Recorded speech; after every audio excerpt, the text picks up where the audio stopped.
ខ្ញុំបង្ខំចិត្តមករៀនជំនាញ Business Administration ដែលមានឈ្មោះថាពាណិជ្ជកម្មអន្តរជាតិហ្នឹងទាំងដែលខ្ញុំចង់រៀនមុខវិជ្ជាទំនាក់ទំនងអន្តរជាតិ IR ខ្ញុំចង់រៀន IR ហេតុអីបានជាខ្ញុំមកត្រូវរៀន Business វិញហើយខ្ញុំរៀនចូលដែរនេះបើសិនជាទៅសាលា International ដូច AUPP Paragon ជាដើមគេត្រូវការ IL យើងបើសិនជាយើងអត់មាន IL ទេកុំលេងសើចឲ្យសោះសាកលវិទ្យាល័យគឺវាមិនមែនស្រួលទេអ្នកគ្នាគិតទេថាវិទ្យាល័យចប់ហើយគឺចប់ហើយគឺអត់ទេទៀតជើងដំបងចូលទៅក្នុងថ្នាក់រៀនដល់គ្នាគឺខ្ញុំវែងហ្មងអត់ដឹងពីណាទៅណាហ្មងដោយសារ because of the scholarship ប៉ុន្តែអ្នកទាំងអស់គ្នាពេលខ្លះយើងចាយដល់ណាដល់គ្នាខ្ញុំរៀន business ទៅដំបូងខ្ញុំថាខ្ញុំអត់សូវចូលចិត្តខាងហ្នឹងទេខ្ញុំចង់រៀន IR ហេតុអីបានជាខ្ញុំមកត្រូវរៀន business វិញហើយខ្ញុំរៀនចូលដែរចំពោះការរើសជំនាញហ្នឹងគឺវាពិបាកខ្ញុំទទួលស្គាល់ពេលខ្លះយើងដឹងថាជំនាញហ្នឹងតើលើឯថាហ្នឹងវាជាជំនាញអីគេបើសិនជាយើងអត់មាន passion ពីក្នុងមកឬមួយក៏យើងអត់មាន passion តាំងពីក្មេងមកដល់គ្នាយើងអត់ដឹងថាទៅរៀនអីទេដូចអ្នកខ្លះអញ្ចឹងដល់ពីក្មេងមកខ្ញុំចង់ធ្វើគ្រូខ្ញុំចង់ធ្វើពេទ្យដល់ពេលធម្មតាតែទៅនេះតែទៅនោះរបៀប everything is not the same អញ្ចឹងហើយបានខ្ញុំឲ្យអ្នកទាំងអស់គ្នាដឹងថាខ្លួនឯងចង់រៀនជំនាញគេមុនសិនអូខេអញ្ចឹងបន្តមកទៀតបន្ទាប់ពីអ្នកគ្នាដឹងថាអ្នកគ្នាចង់រៀនជំនាញអីហើយចាប់ផ្ដើមទៅសាកលវិទ្យាល័យត្រូវឲ្យជំរុញខ្លួនឯងលើសពីសាកលវិទ្យាល័យជាពិសេសអ្នកដែលកំពុងតែស្វែងរក scholarship 100% scholarship អីហ្នឹងគឺព្យាយាមស្វែងរកតាមរយៈ social media online អ្នកដែលស្គាល់សាលាដែលមានដល់ជំនាញអ្នកគ្នាចង់រៀនហាឧបមាថាខ្ញុំចង់រៀន IR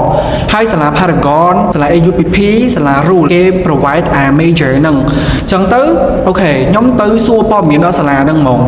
ថានៅហ្នឹងគេព្រៀនមិននេះបើសិនជាទៅសាលា International ដូច AUPP Paragon ជាដើមគេត្រូវការ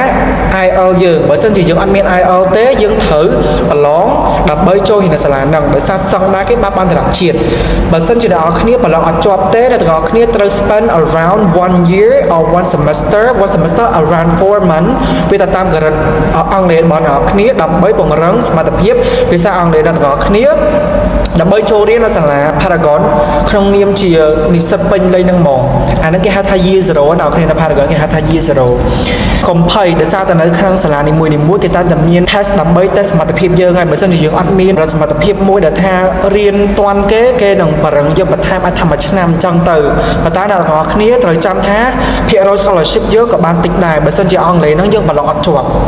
ពីអ្នកទាំងអស់គ្នាស្វែងរកសាកលវិទ្យាល័យហើយ scholarship អ្នកគ្នាត្រូវដឹងថានៅនឹង scholarship ឧទាហរណ៍ថាជំនាញ IR អញ្ចឹងគេប្រឡងមុខវិជ្ជាគេខ្លះដល់វាមើលមេរៀនទៀតហើយដល់វាអន្ទិញមេរៀនទៀតហើយអញ្ចឹងអ្នកគ្នាត្រូវចាំថាបន្ទាប់ពីចប់ពីបាក់ដប់ហើយគឺមកតង់ទៀតជីវិតយើងអត់ទាន់ចប់ប៉ុណ្ណឹងឯងហើយត្រូវចាំថាជីវិតសាកលវិទ្យាល័យគឺវា more special than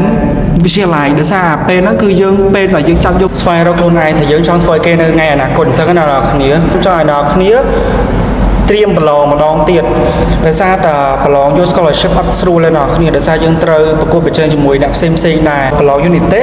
វាអាចមានក្បៀសតិចតួចច្រើនប៉ុណ្ណឹងប៉ុន្តែ A ដឹង A B ដឹង B